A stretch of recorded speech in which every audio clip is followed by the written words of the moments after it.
É uma enorme satisfação recebê-lo. Por favor, a palavra é contigo. Obrigado. É uma grande honra estar aqui. Agradeço aos organizadores da Encontro e também a gente para me convidar para ter essa oportunidade de compartilhar o que eu aprendi na vida de vocês. E agora, vou fazer uma coisa que eu nunca fiz antes. Eu nunca dei uma palestra em português. É a primeira vez na minha vida. Mas está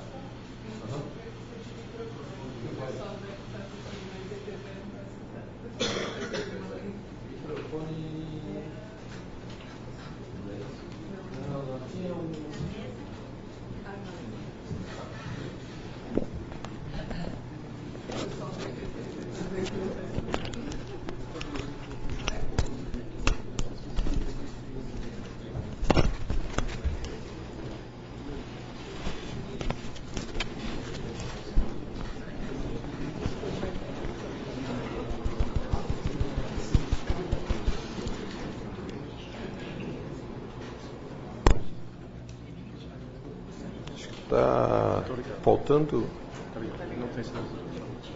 Consegue ouvir? Tá bom. Tá. Obrigado. Já que sou egresso do BCC, pediram para falar sobre a minha carreira. E isso criou uma crise porque eu nunca dei uma palestra em português e achei que era apropriado para mim falar sobre a minha carreira em português, já que uma parte importante da minha carreira foi aqui, né? E por isso que preciso de ajuda aqui, de um script, né? E a minha carreira tem sido uma sequência de desafios, muitas derrotas e algumas poucas vitórias, né? E vou falar sobre alguns high points, né? E analisar um pouco essa sequência de eventos, não a vida toda, claramente, mas vou descrever esses eventos como uma sequência de crise. Agora, alguns de vocês talvez saibam que a palavra crise em chinês é composta de duas palavras, né? O perigo e a oportunidade.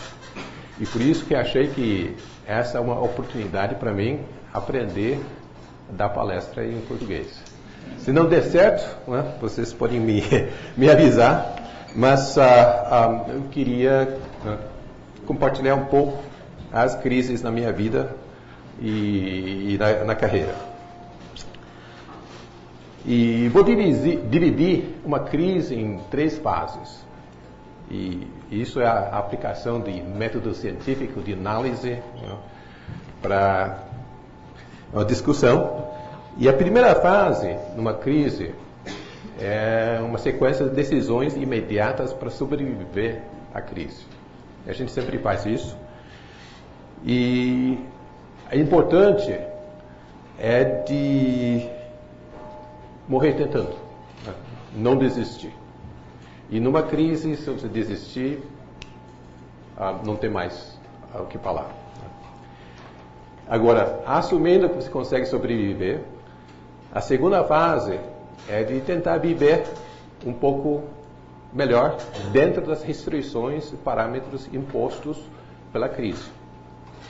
Agora, a terceira fase, que é mais importante, para mim, pelo menos, é de aprender além do necessário para viver dentro das restrições, para poder pular fora das restrições, eventualmente, e então poder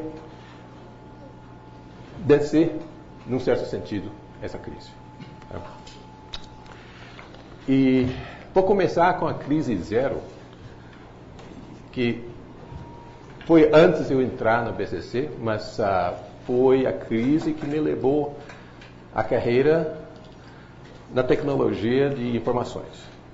Quer dizer, eu entrei no TI um pouco antes de chegar aqui, que é um pouco incomum, mas aconteceu naquela época muito.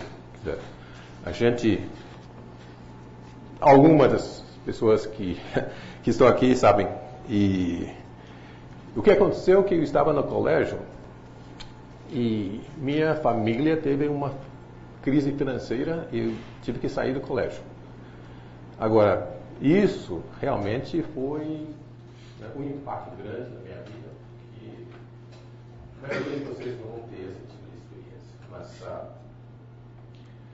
eu tive que procurar emprego, né? Me tornar financeiramente independente, se for possível. E acontece de que tive sorte e achei um emprego como programador na Ródia, Santo André.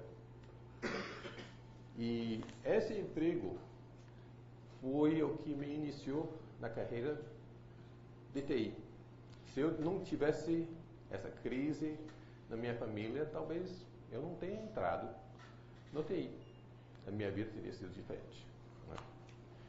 Agora, essa é a fase 1. Na fase 2, eu tive que aprender o IMS COBOL para poder sobreviver como programador.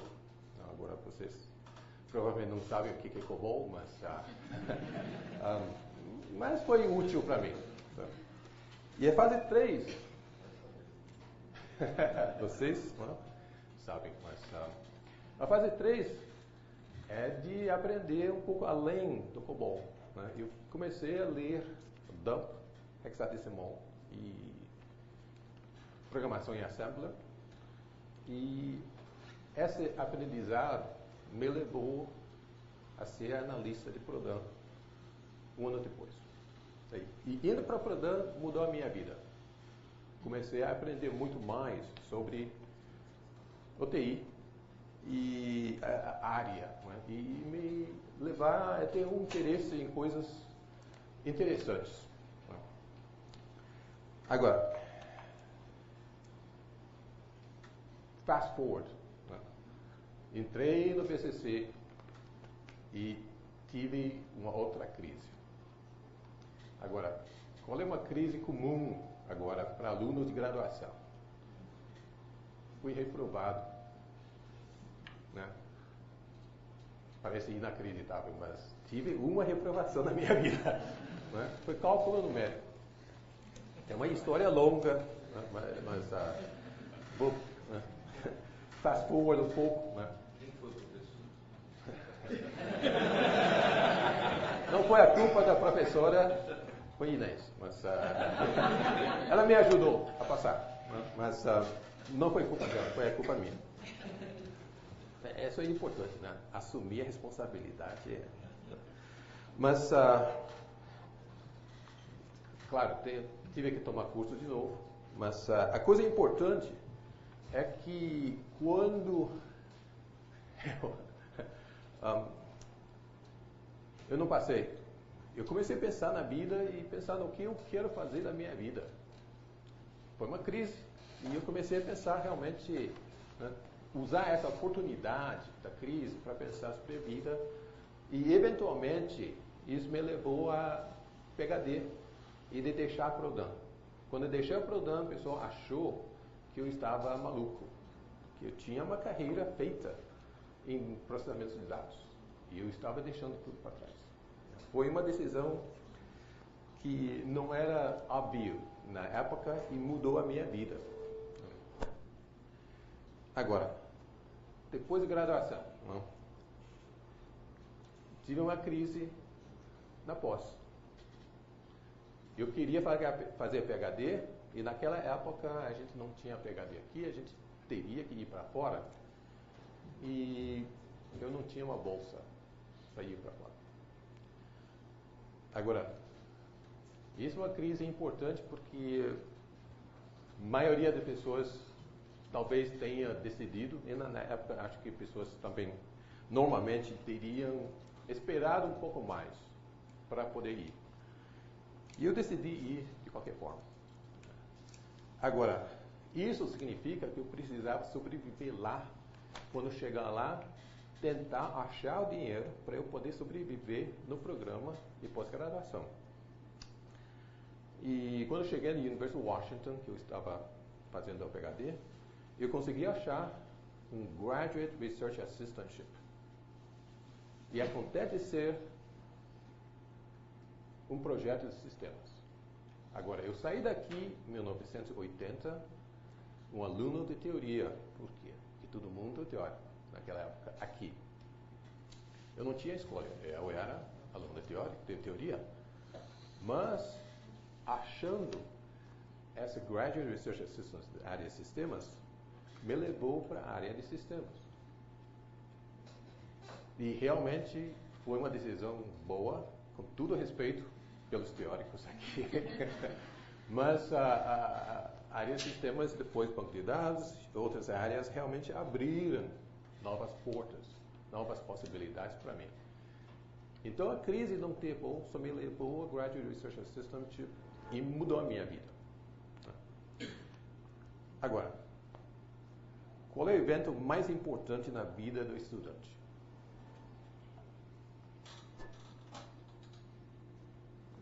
A formatura. O fim, né? Mas qual é a crise mais comum na formatura?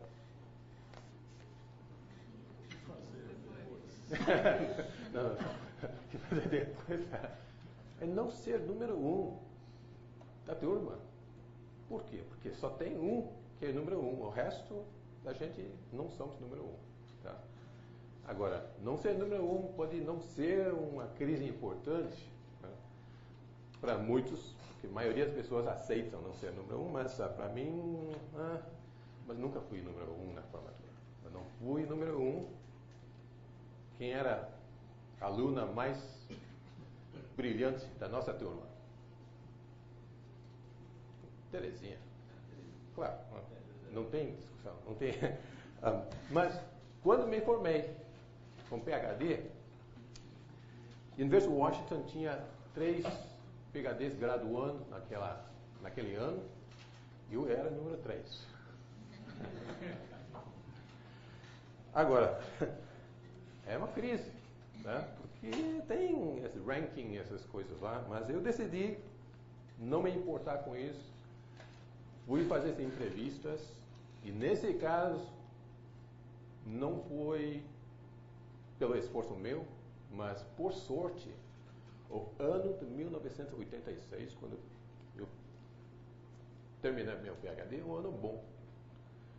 Então eu fiz entrevistas em 12 lugares. Eu cortei nas 12 porque não tinha mais tempo de ir para outros lugares, né? Eu tinha uns 3 artigos, mas os 3 artigos me levaram para lugares como Harvard, CMU, né, para entrevistar. Então, depois de 12 entrevistas, consegui me estabelecer como um pesquisador jovem, mas promissor e razoavelmente bem conhecido. Então, essa crise de não ser número 1 na formatura foi muito útil em termos de me encorajar a sair para entrevistar, conhecer as pessoas, fazer as pessoas me conhecerem.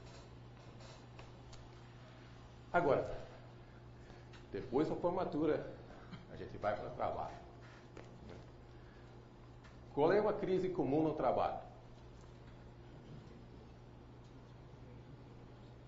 O pessoal que trabalha sabe. Política.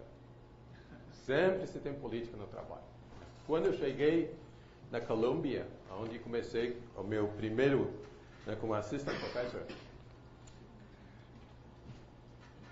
2 semanas na Colômbia, o chefe de departamento que me convidou para ir para lá, chega para mim e diz: estou saindo da Colômbia.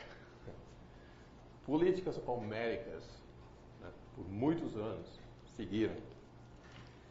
E eu aprendi a sobreviver à política dentro das brigas na Colômbia. E o que aprendi é que você precisa sobressair as brigas políticas. Não pode ficar somente sobrevivendo e se acomodando dentro das brigas, porque tem que construir uma carreira. Eu construí a carreira apesar das políticas na Colômbia e fiz amigos fora da universidade, com outras universidades e companhias. E eventualmente tive essa oportunidade de ir para o Oregon Graduate Institute. Agora, indo de um Ivy League University, que é a Columbia, para uma universidade pequena, um instituto de pesquisa, como a Oregon Graduate Institute, não foi uma decisão óbvia, mas foi uma das melhores decisões da minha carreira. Minha carreira realmente levantou voo depois que eu fui para a Oregon Graduate Institute. E eu digo para as pessoas que quando estava no OGI, 6 anos, eu fui o Principal Investigator de 5 contratos da DARPA e fui a co-PI 5 mais. Então, quer dizer, realmente, e cada contrato por ordem de mais ou menos $1 milhão. Então, realmente, a minha carreira mudou, minha vida mudou depois que eu cheguei na Oregon Graduate Institute. Então, as políticas, se eu tivesse sido, quer dizer, se minha vida na Colômbia tivesse sido totalmente tranquila, provavelmente eu não teria saído. Não teria pensado em sair. E minha carreira, minha vida teria sido diferente. Né? Agora, qual é uma crise constante na vida do pesquisador? O que acontece no dia a dia? Rejeição. Todo pesquisador tem muitas rejeições na vida. Toda vez quando a gente submete um artigo para publicação, normalmente é rejeitado. Na minha vida de pesquisador, mais de 300 artigos publicados, uma pequena percentagem foram aceitos na primeira vez. Provavelmente tenho mais de 1000 rejeições na minha carreira. Quer dizer, o que quer isso dizer? Que não pode ter vergonha como pesquisador. Né? Tem que ter cara de pau. Tem que saber, né, levar os topos, né, revisar os artigos, resubmeter, tentar de novo. Né? Acreditar no trabalho que está fazendo e também fazer amigos. Quando você submete o artigo, você pensa que, olha, as revistas, as reviews, vêm anônimos.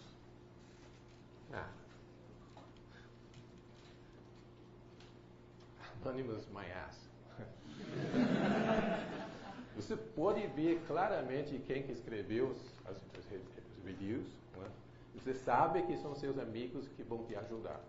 Então, na academia, como em outros lugares, né, façam amigos. É importante. Participar da comunidade, porque são as pessoas que vão te ajudar na sua carreira. Agora,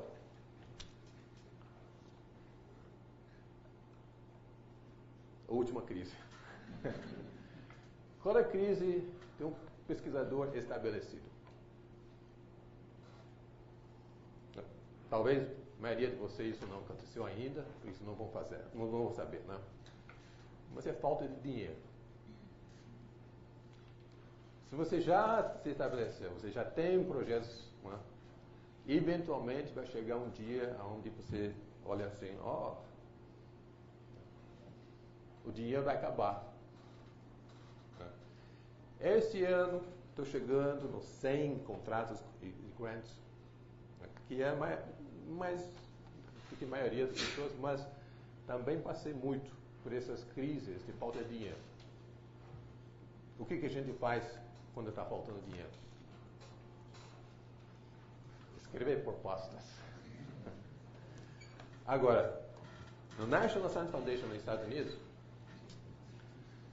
dentro do Directorate, onde a gente está, a percentagem de propostas aceitas está por volta de 12%. Uma proposta dentro de 8. As pessoas me perguntam, diga pra gente, qual é a receita, o segredo, né, do sucesso? Qual é a receita? Suor, sangue, lágrimas. Eu digo para ele, olha, minha percentagem de sucesso não é diferente do resto das pessoas. Mas eu tenho 2, 3 propostas aceitas porque escrevi 8 meses mais. E eu submeti 8 meses mais. Não, tem que ter cara de pau. Tem que ir lá, conversar com pessoas, submeter as propostas, esperar que seus amigos são convidados a ser reviewers, né? Eventualmente, chega lá. Acaba com mais dinheiro. Né? Então a minha carreira, cheia de desafios, bastante derrotas, algumas vitórias. Mas eu saí daqui com muito orgulho, egresso do BCC, classe de 1979, e muito honrado por estar aqui. Espero que os alunos aqui tenham grandes desafios no futuro e talvez tenha a oportunidade de vencer os desafios de vez em quando. Né?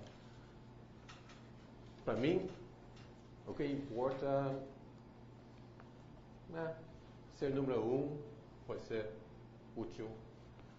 Ter algumas vitórias, sim, é importante, mas a coisa mais importante na minha vida, na minha carreira, é de como tratar das derrotas e morrer tentando. É o que faz a grande diferença, o que fez a diferença para mim. Agora, algumas perguntas sobre a minha carreira antes de eu mudar de tópico. Ok, pode pensar mais sobre as perguntas. Eu vou começar porque a Renata disse que eu preciso acabar um pouco mais cedo para a gente ter mais perguntas e discussões. Não é? Agora eu preciso mudar a palestra para inglês, porque essa é a palestra que realmente não sei como dar em português. Mas vocês podem perguntar em português e vou tentar responder. Né?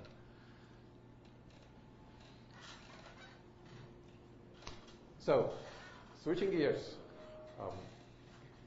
This is a research project that has been going on for about a year and a half, but it has actually started many years ago. So I've been tracking the areas of big data, Internet of Things, and clouds for many years. And in fact, I have different projects that I talk about a lot in the cloud and automated management of cloud area. And but this one was chosen because it's talking about big data. So these are buzzwords, and I want to mention that these buzzwords are actually different in certain sense. Some buzzwords are fashion, they come and go, but the big data, Internet of Things, and clouds are buzzwords that will be around for a very long time. And even if we change the words to describe the concepts themselves will be around for a very long time. They will survive the buzzwords. So the big data, there's no question that we already have a large volume of exabytes, and even people talk about zettabytes now. So this is real, and it will continue for a very long time. And people have used the 4 V's to describe this. So volume, velocity, variety, and veracity. And most of the big data research that you will see out there, they are in the areas of volume and velocity. But my project in this case, I will talk to you more about variety and veracity, and that's what makes this research different and exciting to me. So just finishing off, Internet of Things was a buzzword that started many years ago, actually. And it's slow moving, so it has ups and downs. So every few years, Internet of Things will become hot, and then cool down, and then become hot again. And but what I claim is the original vision of the Internet of Things, which is a network of smart toasters, that didn't happen. But there's something else better that happened. So the Internet of Things, if you go back 10 years, 15 years, you'll see that originally what people were talking about were billions of devices connected on the Internet. And if you go back to the turn of the millennium, you'll see that we didn't have billions of devices connected at the time. So that was big vision. But today, even though we don't have smart toasters, we have billions of devices already connected. And those are smartphones. So I claim that even though we don't have smart toasters, Internet of Things is already a reality because of smartphones. And clouds is already here, data centers everywhere. And people like Jeff, they're working every day thinking about how to use clouds on your behalf, solve your problems. So those are buzzwords that are real. And what we want to do is to look forward. And I want to convince you that these buzzwords are going to be around for a long time. So big data are going to grow bigger in all 4 dimensions. They're going to be bigger in volume. They're going to be created at a faster velocity. We'll have a huge variety of data sources. And we'll have a lot of disinformation, a lot of false rumors in the big data that we're going to see. So they're going to grow big and bigger in all 4 dimensions. And they're happening. So big data mining is being used. If you have looked at IEEE Spectrum magazine recently, there was a cover article on the collapse of internet privacy. So we can collect enough information on your clicking patterns that they can figure out exactly who you are, what you do. So mobile apps, a lot more other things that's happening in the big data area. And big data going to be bigger. So the application that I have chosen to illustrate the kind of research that we do in big data is disaster management. So this happens to be a problem that affects a lot of countries and a lot of people. And there are some big disasters. So this is the Japan 2011, March 11th, big earthquake, followed by tsunami, and followed by a nuclear disaster at Fukushima. So I want to show you that the Japanese government actually has set up a network of radiation sensors in all of Japan. And this data is actually available, accessible in real time. So if you go to the web, go to internet right now, you can see this. And I took a reading in April. I didn't update the slide, but I'm pretty sure it's still the same. So the interesting thing here is that in Fukushima, they have put a radiation sensor in the power plant. And I don't know whether you can read there, but the amount of radiation leaking inside the power plant is about 5,000 times the background level. So they are trying to clean it up, but it is not easy. Still leaking a lot. And more than that, you can see also that the sensor about 2 miles from the source, the radiation is still 100 times the background level. So there are many sensors like this in many different dimensions, measuring many different things that we can look into to find out more about the environment, about our lives in general. So another example is Superstorm Sandy, and it is a very big hurricane, and damages of $68 billion, and affected many people in many countries. Most of the deaths actually were happening in Caribbean, but quite a few people died also on the east coast of the United States. And I want to use Sandy as a way of introducing the role of social sensors, social media, in the disaster management area. So this is a picture of Foursquare in Manhattan. Foursquare. How many people have used Foursquare? Oh, okay, quite a few actually. So Foursquare is a social network where you go to a place and you check in. So you let people know where you are. And on the left is Foursquare before Sandy. So you can see that throughout Manhattan, there are many people checking into different places. There is a little kind of darker area here. You know what that is? Central Park. Very good. Thank you. So on the right is after Sandy. So you can see some difference between the downtown and the midtown. Do you have a guess of what happened there? Power.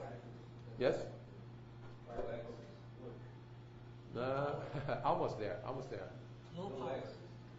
No. Power. There were the tunnels and the... Actually, good guess, but No it wasn't that. electricity. No electricity. So what happened was downtown and midtown had actually different feeds in their power grid. So two different power grids, and the downtown power grid was damaged, and the midtown wasn't. So midtown was operating normally, and the downtown didn't have electricity, so people were not going there. Of course, you could notice from the electricity supplier point of view, but it's interesting to see this demonstrated by the social media. So people actually have tried to use smartphones to detect large disasters in many different ways. And particularly one idea was to use smartphones as earthquake detector. So that was done by very smart people at Calton and Stanford in collaboration with United States Geological Survey. These are experts in earthquakes. And guess what? Those projects were not successful. They're the smartest people there is basically in terms of these kind of research, and they were not successful. And the reason they're not successful is because there is a lot of big noise in big data. So Foursquare happens to be a different specific example where noise actually is less. But Twitter, for example, we will see that we have lots of noise. And what happens here is for earthquakes, we have an authoritative physical sensor network that actually gives us very precise information about every earthquake. So USGS operates the global seismographic network that can detect precisely exactly the location and the depth in which the epicenter of earthquake has happened. So that is very expensive network, and originally, well, even today, is being maintained for purposes other than disaster. It's used for measuring earthquake, but do you know what the real use it was built for? Nuclear tests. It was really used to detect exactly where nuclear tests happened and exactly how big the load is. So it has very strategic value, and that's why it's being maintained. And but it's very useful for earthquake detection. Okay? So What happened here is that for the big noise, we really need to have good techniques to filter out the noise, and we need, in this case, good approaches to variety and veracity of big data. So I want to distinguish now the difference between big disasters from small disasters. So big disasters have global seismographic network for them. So they actually are well taken care of. And for smaller disasters, in this case, we don't have dedicated sensors to do that. So the illustrative application that we have chosen is landslides.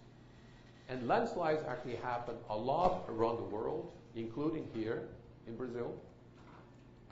But there's no physical sensor that can actually detect reliably landslides. And there are other examples here. And the one that actually we are working with some other partners is harmful algae bloom. And that's in collaboration with University of Georgia and the CDC, which happens to be Atlanta. So there are other examples, but the idea here is that for smaller disasters that we don't have physical sensors for, we need social sensors to help us detect them and understand them. So in this case, what happens is that small-scale disasters happen quite often. So landslides actually happen quite often around the world. They affect a lot of people, but there is not enough information about landslides. So people have difficulties preparing for them. And when they happen, people have difficulties learning what's going on. So what we want to do here is to combine physical sensors and social sensors so we can help people detect and respond to and recover from small-scale disasters like landslides. So here is an example of what happened. A recent landslide in India that happened in July, so only a few weeks back. And buried 44 houses in a village in western India near Pune. And eventually, I think they found 151 bodies. So that's I think the final body count. But the interesting thing that I want to quote here is that the disaster in Mali only came to light when a bus passed by and the driver saw the village was buried. So basically, there was no other way of finding what happened because the entire village was buried, so nobody escaped to tell the story, and only someone that was there. So this is a really challenging information integration problem that has huge potential for practical impact. So landslides actually are not easy to detect. So they have many potential causes. So landslide can be caused by earthquakes, they can be caused by rainfall, and there are other contributing factors like soil erosion and sometimes human activity. So landslide can be caused, for example, in urban areas by construction or houses or roads. Right? So those are contributing factors to landslides. And landslides also are non-deterministic. So the fact that you have a big earthquake doesn't mean that you will immediately have landslides there. The fact that you have a rainstorm doesn't mean that you will have immediately landslides. It may take a month in monsoon areas, for example, before landslides start to happen. So having the physical sensors data is useful, but it's not going to tell you immediately what's going to happen here. So in this particular case, what we want to do is to bring in the social sensors and help people manage and detect landslides, or at least share the knowledge that the landslide has happened. So this is the largest recent landslide in the United States, happened in Washington State. And it is pretty big in terms of extent. So I think it's a total of 1 square mile. And This is a week later, so it's typical that the landslide would happen near water. So they actually made the channel through to make the river flow more freely. So landslide, in this case, I think confirmed 30 death and 15 missing. And the damage is $42 million, so it's a lot less compared to Sandy, and a lot smaller and more restricted in area. But still, this is an important class of disasters, and the response to it is not easy. And because the damages are relatively low, so it's unlikely that we're going to build dedicated sensors for landslides. Theoretically, you could imagine that you could stick sensors into the ground everywhere, and then they will report on potential soil movement, but that's too expensive in the first place, and it's just not worth that cost. Right? So what we want to do here is big data, and landslides illustrate a small-scale disaster, and the reason for that, it is localized, and there are few sensors. It is a multi-hazard in the sense that landslide usually is triggered by some other disasters first. And landslides is also a kind of disaster that can benefit from automated integration. So we have a web portal. In this case, there is a live demo, and my student tells me that live demo right now is a little broken. So I don't know whether you'll be able to see the live demo if you log in there. But we do have this top story, and the top story illustrates what we do here. So I will show you some screenshots, but you can go to the top story and actually see what we have stored in terms of recent big landslides. So the Washington landslide is an example for the US. And in August, there was a big landslide, not big, but a serious landslide in Hiroshima in Japan. And so we have also collected quite a bit of information on the Hiroshima landslides.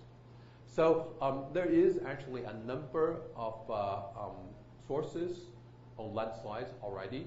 So we're not the first one to do this. And particularly, there is an authoritative source of landslide events maintained by U.S. Geological Survey. They have a unit that actually is responsible for landslides. And the problem with this authoritative source is that it's really a relatively modest sample of all the landslides that's happening out there.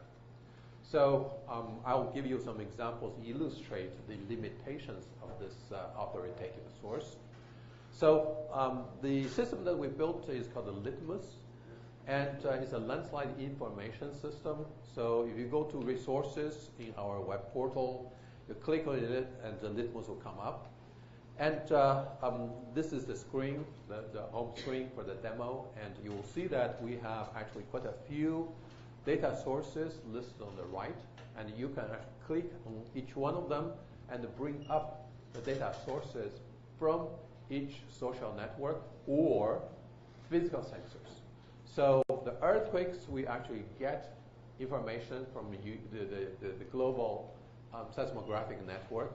And for the rainfalls, we actually get the data from NASA's Tropical Rainfall Measurement Mission.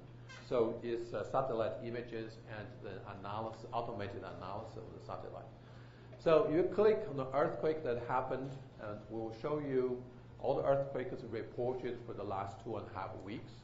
So you can easily see in this case that the Pacific Ring of Fire is really what where the earthquakes happen.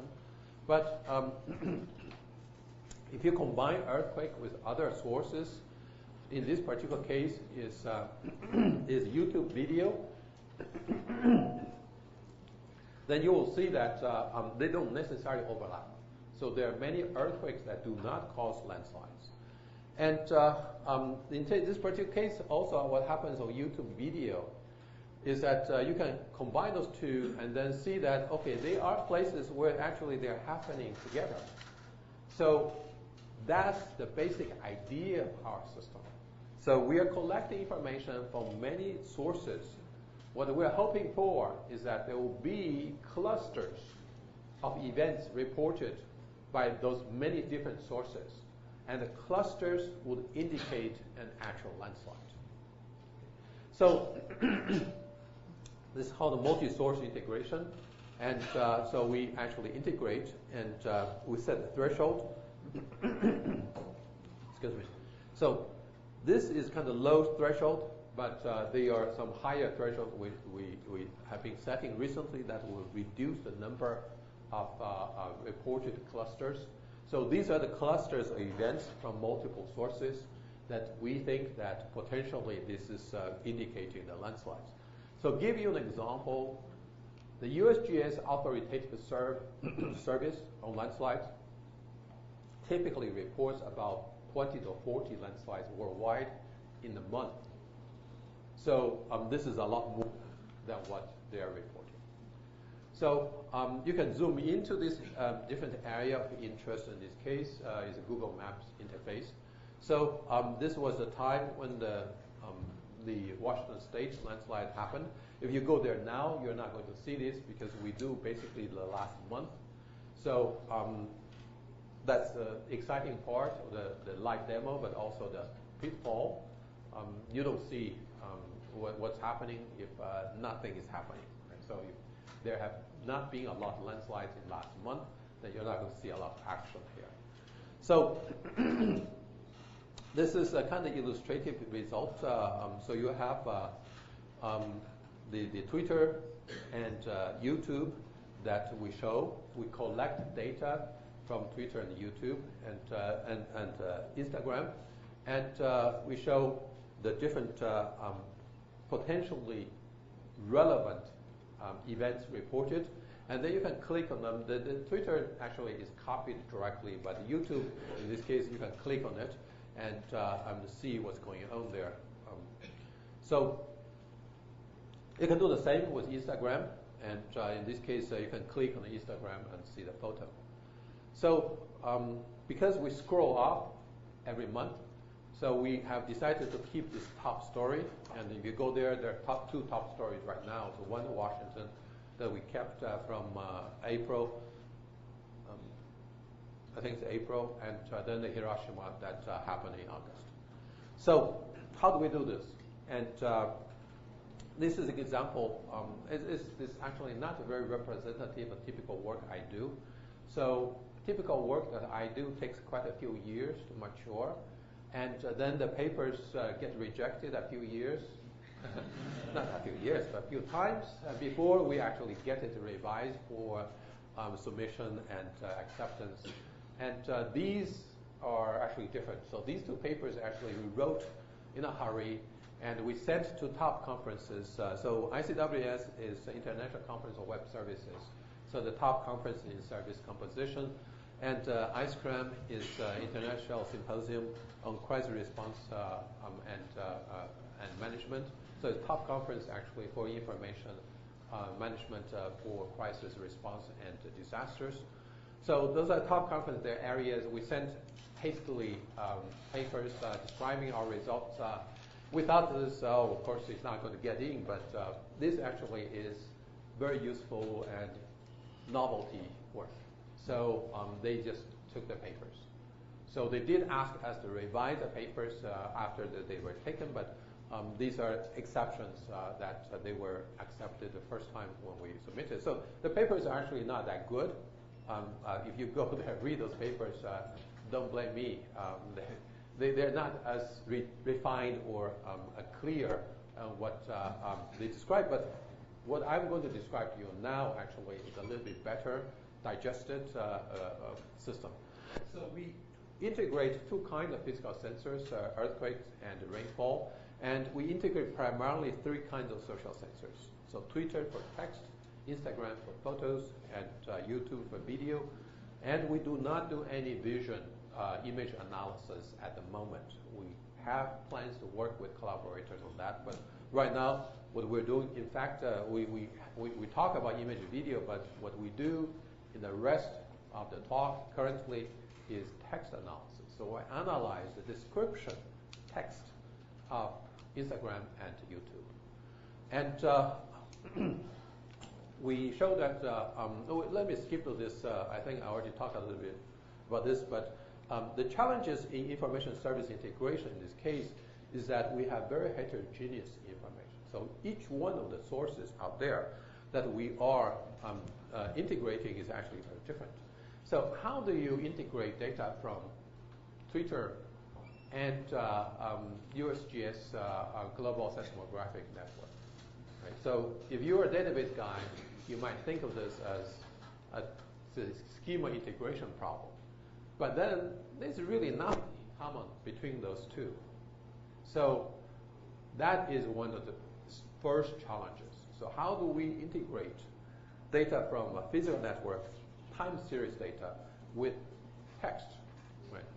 So the second thing that happens to big data is big noise. So if you go to Twitter and you say, give me all the tweets that contain the keyword landslide, guess what happens? 2/3 of the tweets are not about landslide disaster. So 2/3 of the tweets actually are referring to a rock song called Landslide. Okay? You might actually know about this, but and it's a little bit worse on YouTube video. Right? This is a rock song, I think, made famous in the 70s, but you'll be surprised at how many people are making videos of their own performance of this rock song on YouTube. Right? So you go to YouTube and say landslide, and then 80% is about people playing this song. Right? So we need to filter this out. And another thing that happens a lot in English Twitters is that, in the United States at least, people use the term landslide victory in elections. And we have quite a few elections there all the time. So people talk a lot about landslide victories. So what happens here is we have a lot of non-disaster usage of words on landslides. And what we do is actually a multi-stage filtering process. So we do the social sensor filtering first, and I will talk a little bit about this, but basically the multi-stage filtering, we start with what we call the positive keyword. So Twitter, in this case, for example, has a filtering interface, and you can tell it to send you tweets that contain certain keywords. So in this case, we have landslide, mudslide, rockslide, and then we filter out stop words. So if you have a tweet that says song, then it's most likely about the rock song rather than a landslide disaster. And if you have a tweet that says election, then it's likely talking about a landslide victory in an election. So we actually filter out directly those stop words. And then the third thing that is now actually more technically important and less obvious is that we need to know whether this landslide tweet really refers to an actual event in the physical world. Quite often people tweet about things that happened in the past, things that are not really about the real physical event. So what we have found is that when people tweet about a physical event, they usually put in a location, the location of the event in the description in the tweet. So we actually have certain algorithms where we parse the content of the tweet to see whether we can find the physical location the tweet is referring to. And that turned out to be an important piece of information. And then there is a machine learning step where we actually have different training sets that we use to classify the tweets to capture the second order filtering mechanisms and signals. So there are other known methods for filtering out good and bad information, and we can talk about that if we have a little bit more time at the end. So keyword filters, in this case positive keywords, and then the stop filters, and so you can actually go into each one of those sources and find out what we're doing in terms of filtering there. So if you do a simple, this is an example of the input. So between the filter 1 and filter 2, so you can see, you can guess probably that this is about the rock song, and this is actually very difficult to filter because it doesn't have a lot of keywords here. But if you have Fleetwood Mac, for example, you know it's a rock song. Right? So, so you will see that the Twitter feed has a lot of noise, and the geotagging filter actually has some difficulties there. I'll skip this. I'll come back to this if people are interested in this. So we have a machine learning classifier, and this is actually the simplest machine learning classifier that we could get, and it was pretty effective actually in improving our learning in this case. And in this particular case, it's a binary classification, so the classifier says this is or is not relevant to landslide disasters. And we are testing other kinds of machine learning filters and also statistical filters. So we believe that there is a lot of potential to improve the performance of our filtering system by employing different kinds of machine learning filters in this case. So here is our explanation of how we do the join. So how do we join a tweet with earthquake, right? So turns out that we are trying to cluster them according to the location. So our hypothesis in this case is if you are trying to detect a physical event, then all the references, the data items from both the physical network, physical sensor network, and the social sensor network will be referring to that location.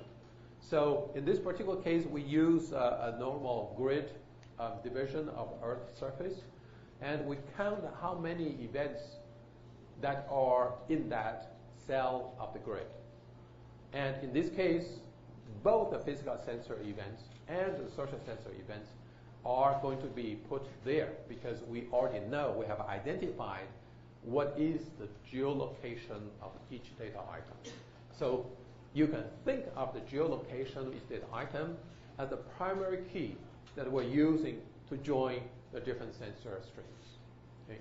So we have a little bit of math here. Don't worry about this. This is just illustration.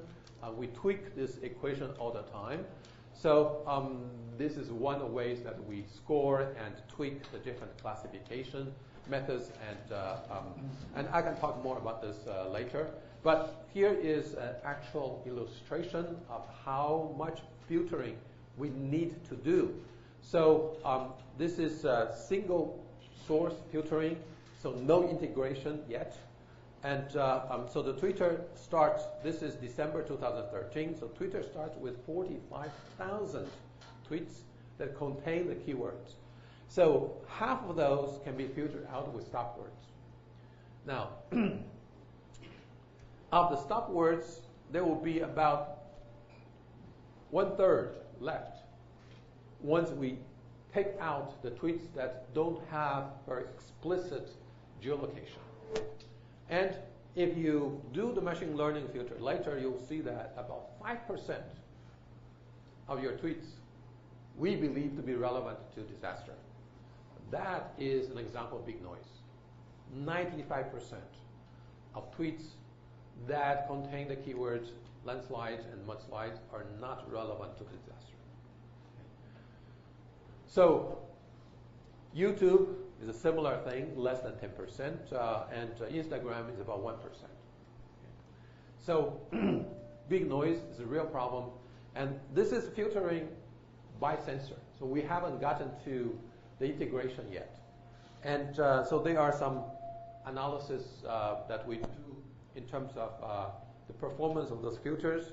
And what we can show basically is that for different networks, different social networks, we have different behavior actually.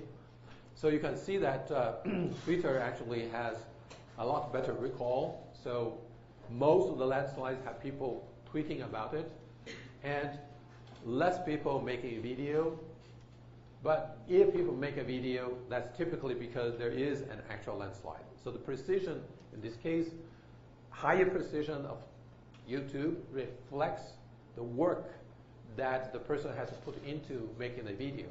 So making a video is much more serious activity that indicates that the YouTube, for example, data items are potentially higher value, higher relevance compared to just tweet, right? Tweets are perhaps faster in reporting, but maybe the credibility in this case of tweets are lower compared to YouTube. So physical sensors in this case, what we found is that more landslides are related to earthquakes than the rainfall. Now, this can have different interpretations, and we know that this has to be more carefully analyzed. Because for places like Brazil, we don't have a lot of earthquake here. So most landslides here are caused by rainstorms. Right? So we need to take into account more information. But globally, more landslides are detected in association with earthquakes. So let me skip a little bit. So this is a previous version of the multi-source integration demo. And what happens is we call it a landslide information service because we actually collect all the information that's relevant. And you can click on the URL. We'll bring you the YouTube URL. So you can actually directly click on this. So you don't have to search yourself for the many hundreds of irrelevant data yourself.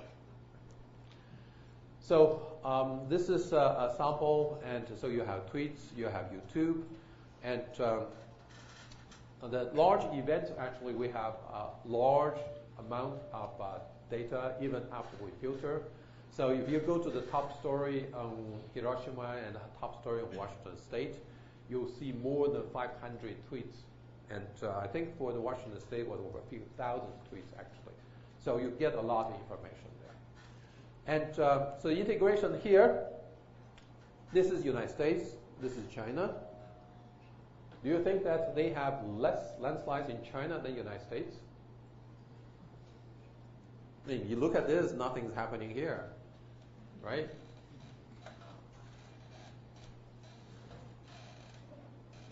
Turns out that people don't tweet in English in China a lot, right?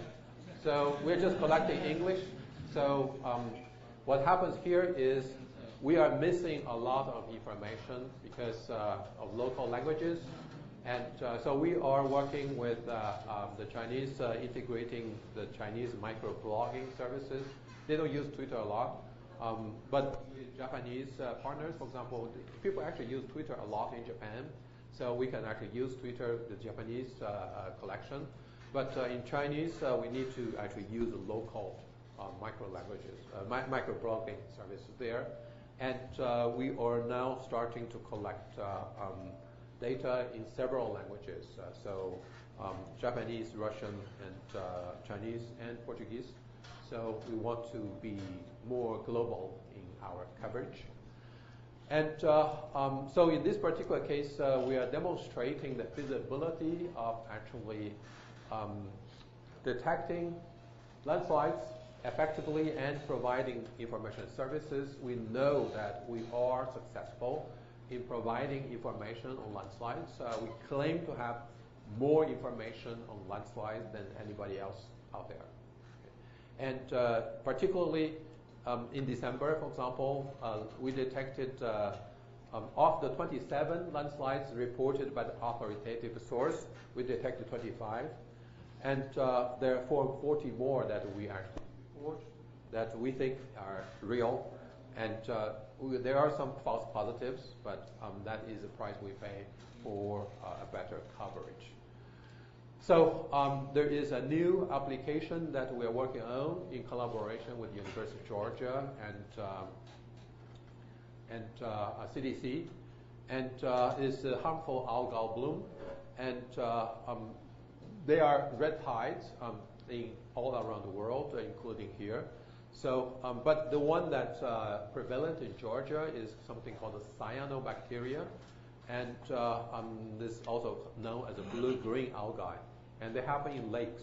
So we're working with them to collect more information from social media so they can be more effective in the use of their physical sensors. So what happens here is they actually have a van that will take people to the different lakes and collect sample, and then they take sample back to the lab and then test the existence of the bacteria.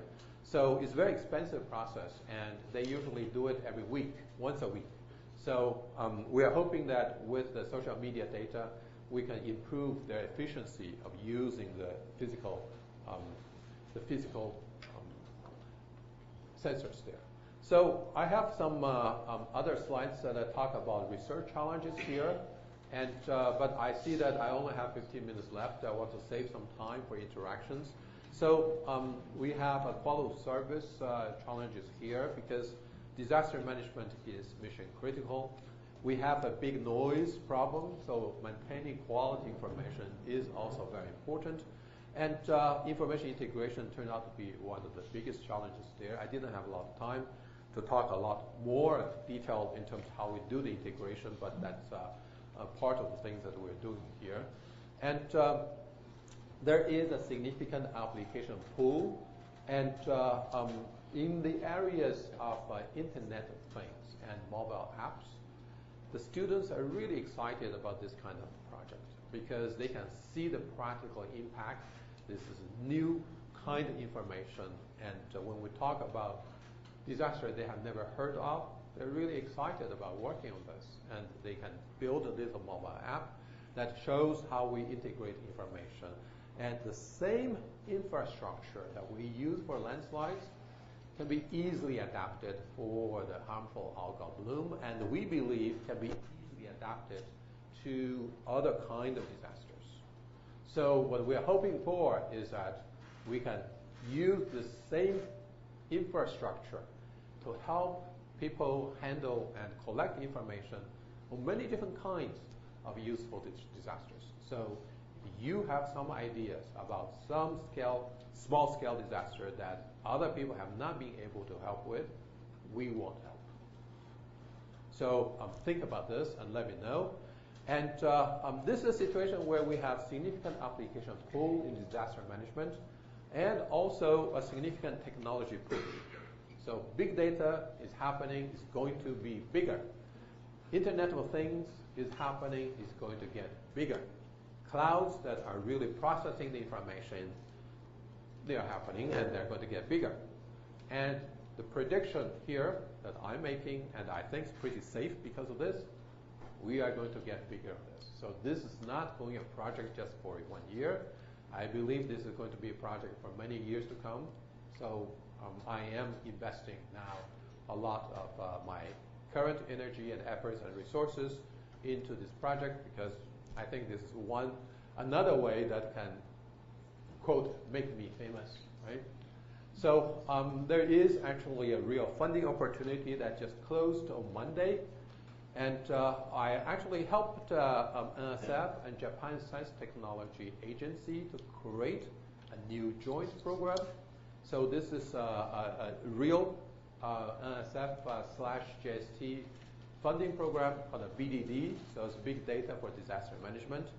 And it's not a very big program in terms of size. So it has $2 million from the US side and a similar amount on the Japanese side. But it's real.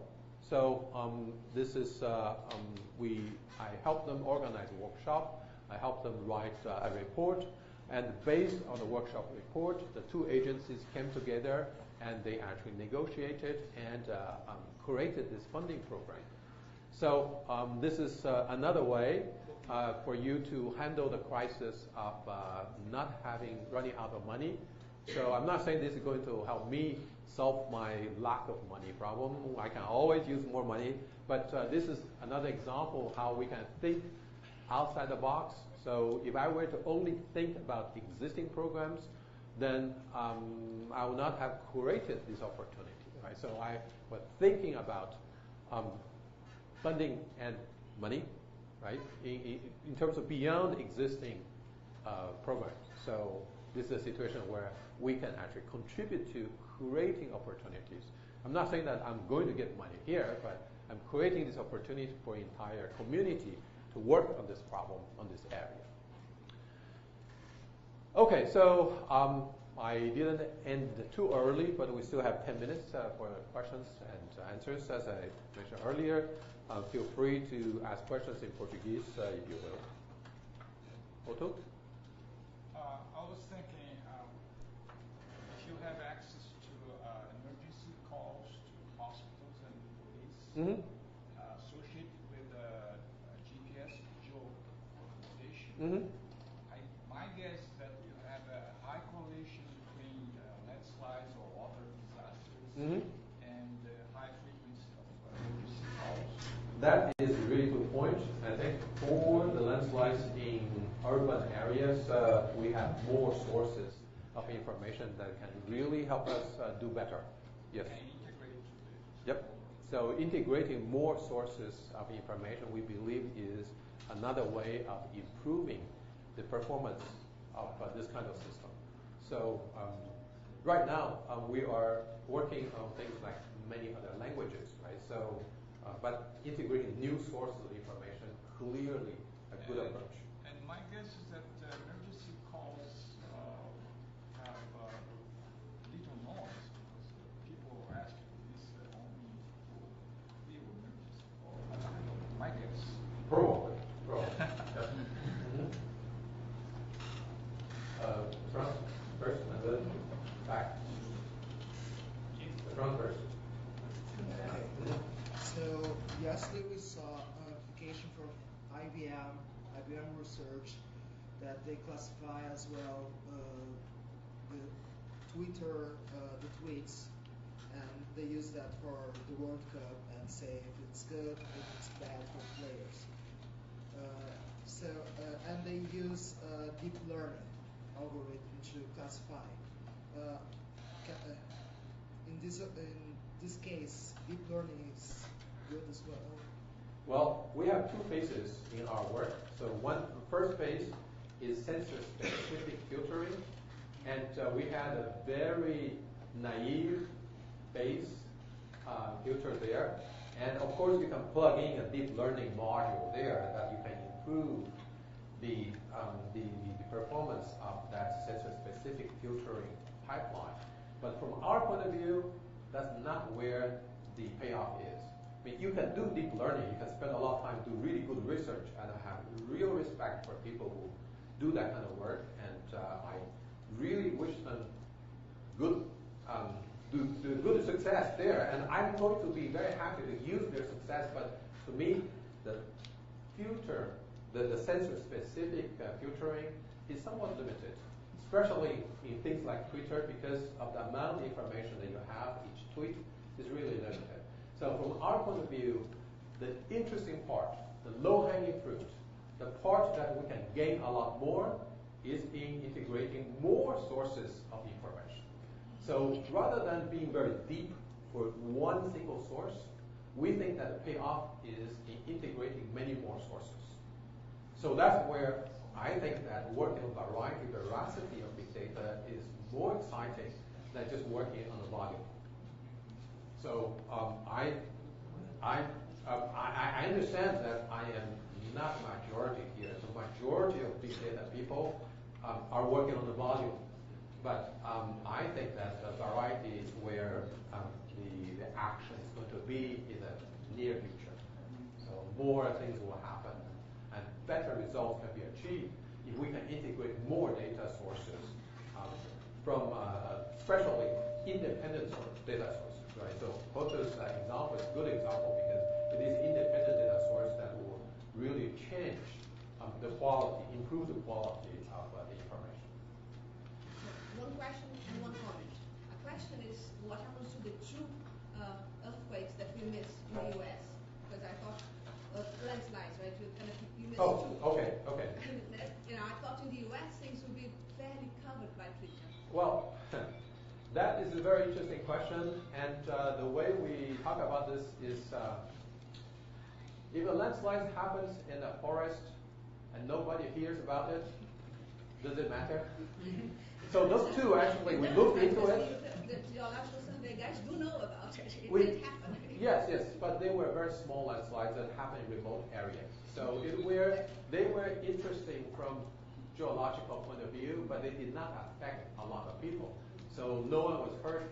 So there were not a lot of social media attention on those two landslides that we didn't consider. I mean, there were reports, but they were not enough signal over the noise that we could say they were really relevant landslides in our case. But the geological survey people, we talked to USGS people and said, okay, can we be of assistance here, right?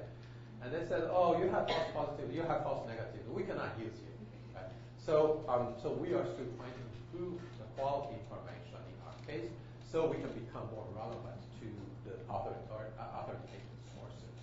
And a comment is that there is a work in the north of Brazil, in Fortaleza, on something that you might be interested in, which is police incidents. Mm-hmm. So shootouts, Mm-hmm.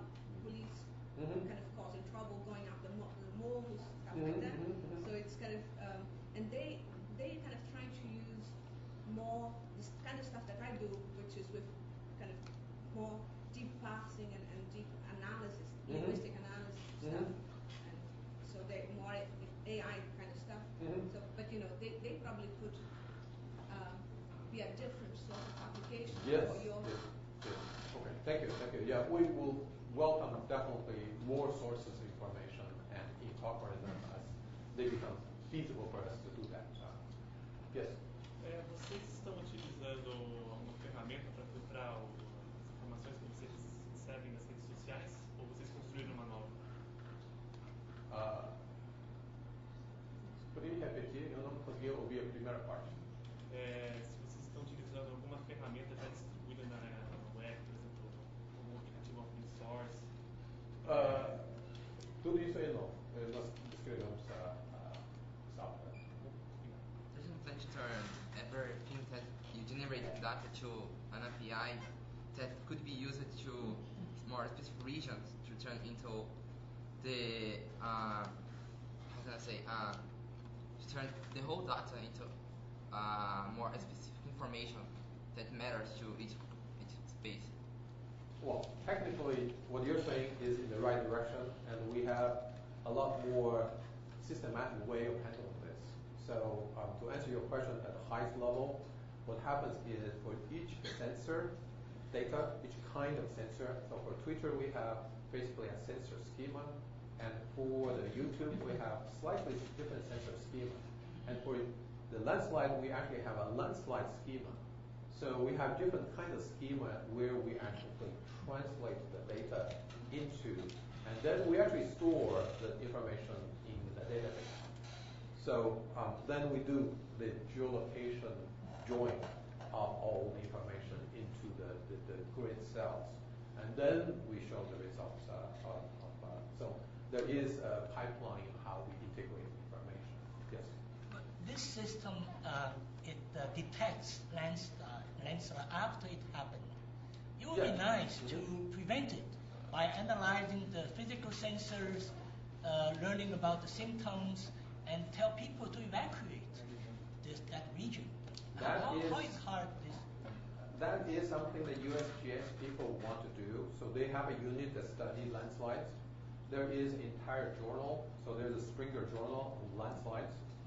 So those people talk a lot about what kind of information they need in order to predict a landslide. So I can tell you this particular example, what they need is actually very expensive sensors to be put in the ground. So basically they have sticks in the ground, and then the sensors actually report on the GPS location, a very precise location there, and then they see whether there is movement of the Earth. And then what happens is they want to use small movements to predict large movements later. But what happens there is that unfortunately, sensors on the ground are highly sensitive to noise also. Because animals and humans actually touch the sensor, they actually move the sensors too. So there are all kinds of interesting challenges there. So prediction of earthquake, for example, is a huge problem. Right? So prediction of heart attacks is a huge problem too. So, but those are really interesting challenges from a scientific point of view, where more sensor information, more data can really help. So a lot of people are now really talking about feasible prediction of heart attacks using relatively noisy information, maybe in 10 years. So maybe we'll be able to collect more information from different sources where we can actually help people predict big disasters first. Right? So earthquake, for example, is easier because we have more precise data. But eventually, maybe we can come down to smaller disasters and collect enough information about smaller disasters and help people also with respect to smaller disasters. So that's the hope. Right? So we are hoping that by integrating more data, more sensors, we're going to be able to help our life, change our lives. Right? So, for example, being able to predict a heart attack is going to change the lives of a lot of people. Right? So the same thing with physical disasters.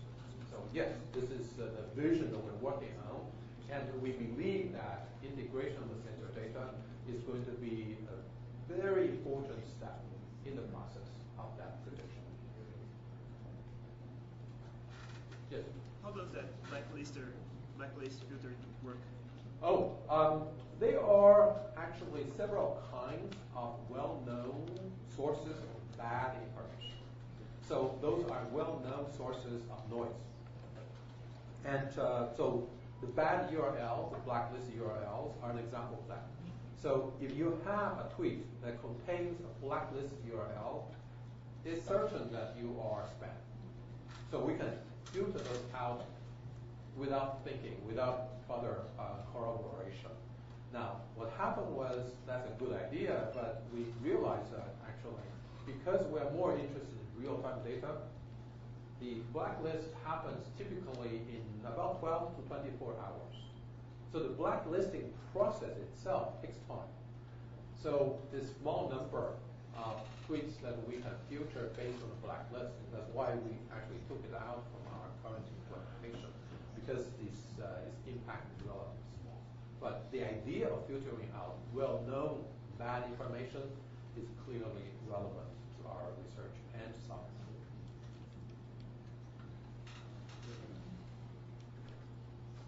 Yes? How often is the data updated? Very good question. We are currently updating it at 30-minute intervals, but that's just arbitrary decision. So I begged my students at the very beginning last year, I said, 30 minutes sounds like a good number, so he put in 30 minutes. But he wants to change it to 5 minutes, and then what happened was the infrastructure became a little aged. So he's now revamping, actually redoing. He's replacing the database, which is MySQL, with Redis, which is main memory key value store.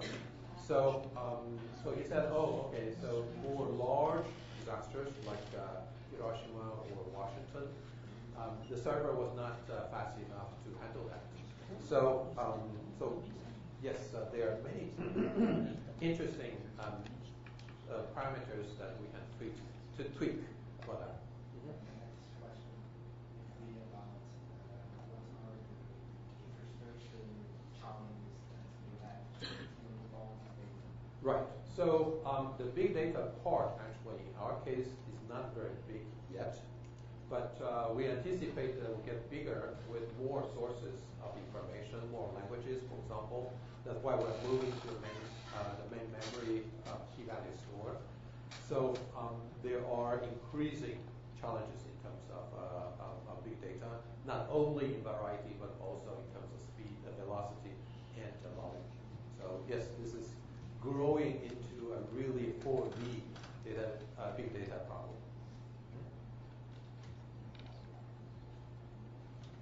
Yes. How do you store all the information, and do you use a NoSQL approach or Yeah, so right now it's Redis that we're using. Redis is a key value store. And in our case, you can see that our join is really not necessarily relational. So that's why key value store will work well. And the key value stores typically, especially the main memory ones, have higher performance for this. And in our case, we don't have updates, so that particularly makes it easier to change.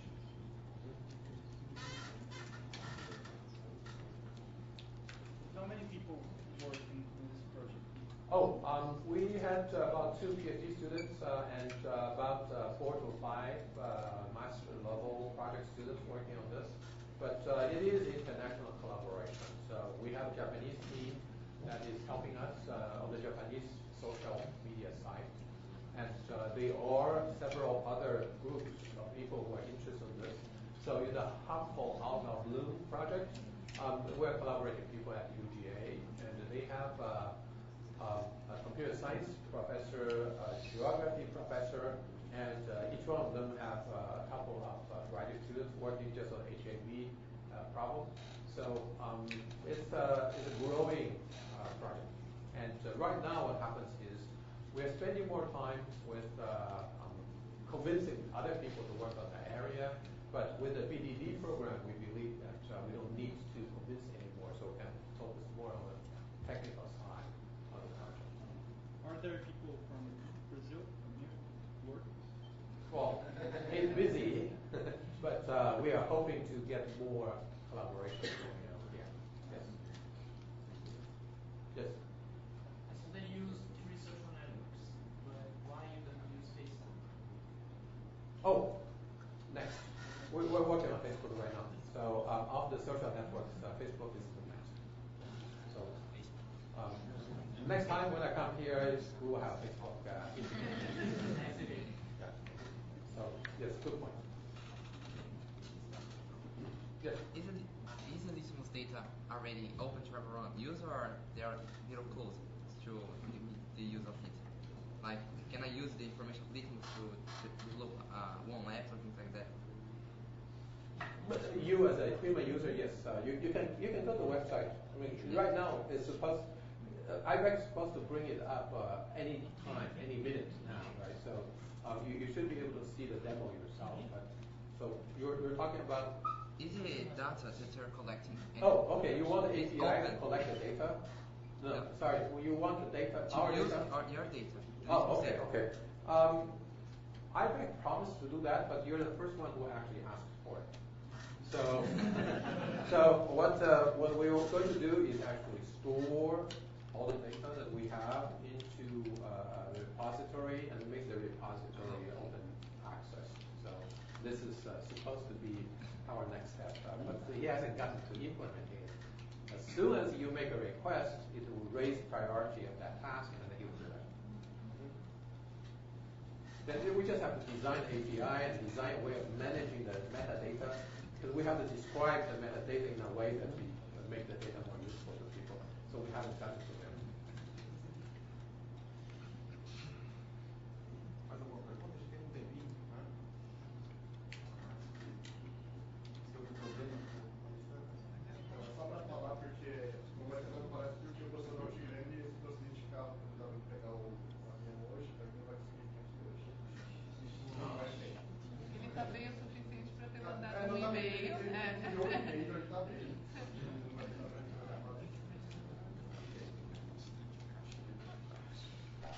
Pode aproveitar o campo mais um pouco. Mais alguma pergunta, gente? Então, gostaria de agradecer o Calton. Obrigado pela